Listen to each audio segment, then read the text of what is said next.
لا إله إلا الله لا إله إلا الله لا إله إلا الله. بسم الله الرحمن الرحيم. عن عائشة رضي الله تعالى عنها قالت قال رسول الله صلى الله تعالى عليه وسلم في الحديث أو أملك لك إن نزع الله من قلبك الرحمة. رواہ البخاری. سید عائشہ رضی اللہ تعالیٰ عنہ بیان فرماتی ہیں جاء اعرابی الی النبی صلی اللہ علیہ وسلم، ایک دیہاتی حضور کی خدمت میں حاضر ہوئے اور انہوں نے دیکھا کہ حضور علیہ الصلوۃ والسلام بچوں سے پیار کر رہے ہیں، حضرت حسن رضی اللہ تعالیٰ عنہ سے، حضرت حسین رضی اللہ تعالیٰ عنہ سے.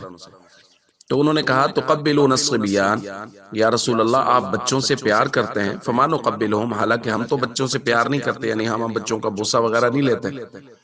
تو اس وقت نبی کریم صلی اللہ علیہ وسلم نے ان سے فرمایا اب املک لک ان نزع اللہ من قلبک الرحمہ، اگر اللہ نے تمہارے دل سے رحمت کو نکال دیا ہے تو میں پھر کس چیز کا مالک ہوں، میں تو کچھ نہیں کر سکتا. تو اس کا مطلب یہ ہوا کہ بچوں سے پیار کرنا اور ان کا بوسہ لینا، ان سے محبت کرنا، اور نہ صرف محبت کرنا بلکہ محبت کا اظہار کرنا، شریعت نے اس کا حکم دیا ہے اور نبی پاک صلی اللہ علیہ وسلم کا یہ مبارک طریقہ ہے.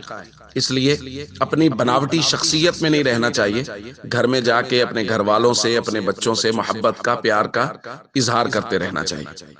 السلام علیکم ورحمۃ اللہ وبرکاتہ.